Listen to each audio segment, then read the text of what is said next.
Hi, it's Janice from Fleurs. Welcome back into the studio today. I am going to quickly walk you through how I make my 4-patch quilted coasters. So I usually start by finding a fabric that inspires me the same way I do with basically every project. And I have lots of 2.5-inch squares or strips left over from projects, and I save them all in one bucket. I learned that from quilt master Lori Holt. And then whenever I want to make a project with something that's that size, I just go right to that basket and see what I have, and it's ready to go. So that's a great way to kind of stay on top of scrap management. And I find that it really works well. I try to keep them sorted by color, but I think you can see here at the beginning of the video, they are really everywhere. And then I believe later I stop filming, and I go back through and I take a minute and sort everything by color, because that definitely makes it go a lot quicker when you're looking for matches of things. So then I'm finding that inspiration piece, and I am looking through the rest of my little scraps and trying to find something where I can get a set of 4 or 8, so that I can make a set of 4 coasters. So I need at least 4 of the same, for this one, these dark or these like green color solid ones. I need to make at least 4 2.5-inch squares, and I need to have at least 4 of the little pear floral there, and I need to have at least 4 of these rifle paper green ones. Anything, I need to have 4 of them so I can put 1 in each corner. Or if you want to do 2 corners of the 4-patch, you need to have 8. So that is what I'm hunting for and cutting up. And I just find something that I'm inspired by and have in 4 of. And then I work out from that and try to have a good mix of solids and some different contrasting prints that I feel tell the story. And so here I highlighted the little red berries by finding this tiny micro red floral. And this one's very like 4th of July, sort of front porch swing inspired for me. And then I put those all together. And here I am searching for some more combinations. So I usually work in batch. So I will dump all my fabrics out and have fun rooting around and looking for different sets and different stories. I'll trim things up to make sure I have enough, and then I go back through later and I typically batch sew everything together, and then I'll batch quilt it, and then I'll batch finish them.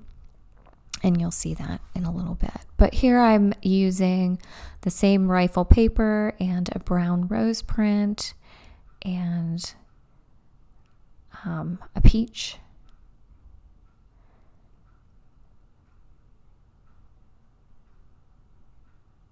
And I put all of those together, and you can see how the squares go. So to do that, I just simply lay everything next to me on the sewing machine, and I just put right sides together and then a 1/4-inch seam and sew everything, like I said, in groups of 2 with their little match.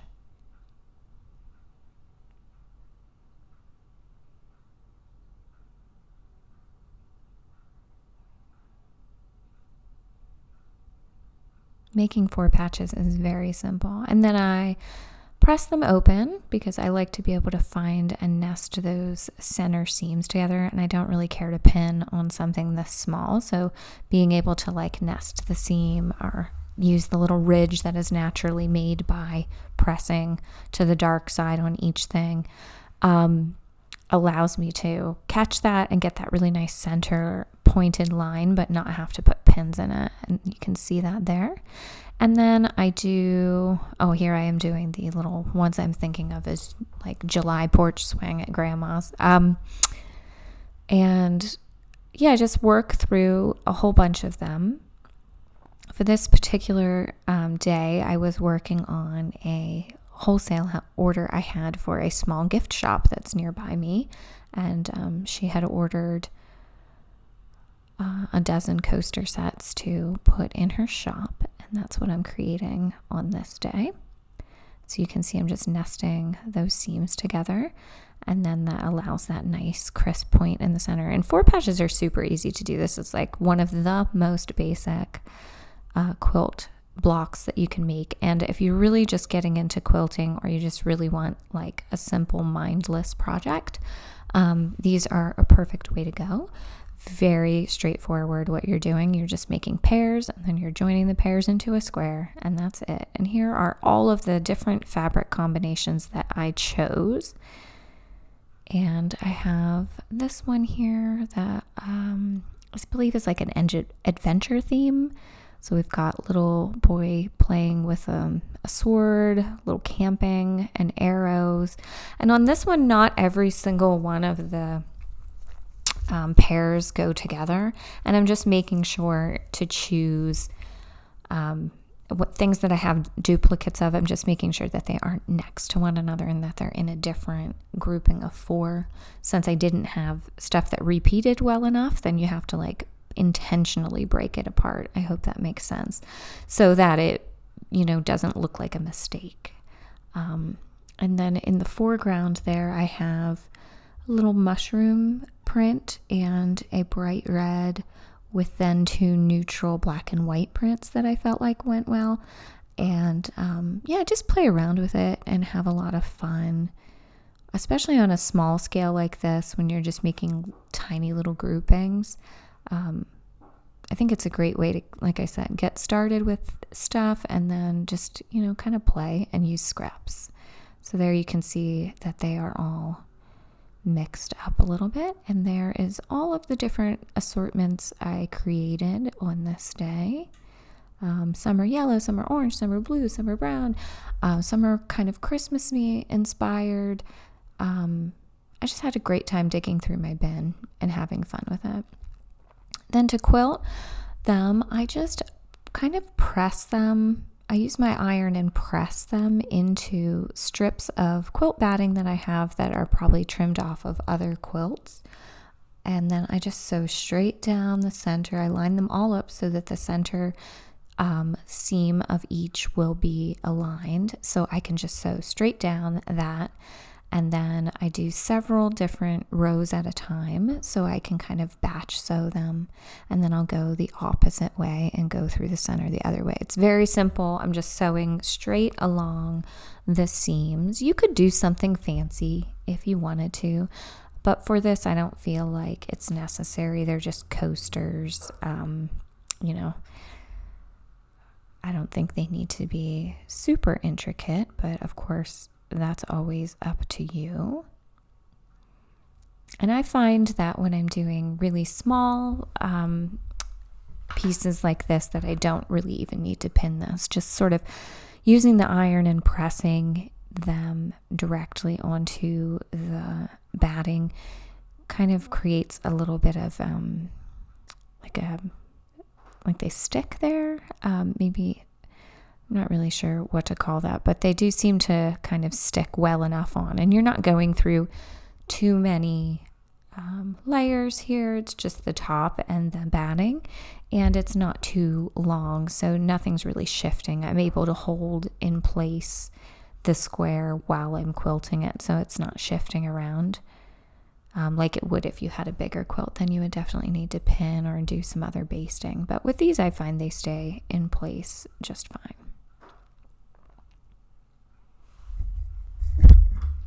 And here I am adding my tags. So I put a little tag on at least one in the grouping of 4. I don't usually do all 4. Obviously, if you don't have tags, you could skip this. But even if you're a home sewist, I would encourage you to get some tags and put them on for giving to your loved ones. You may as well sign your work. Then I find a backing that coordinates. I typically try to pull from my scrap bins first if I can. And I just lay, after I've trimmed them out from the batting, I just lay the right side right down on what I'm going to do to the backing.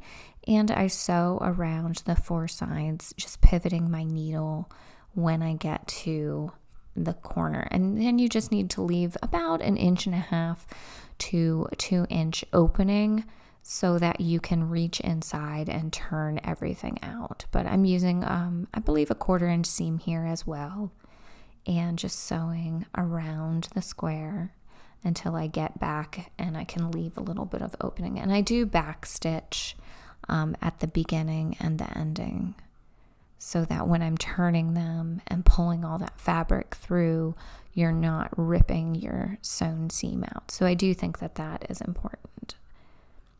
Then I'm going to just trim those off of the backing.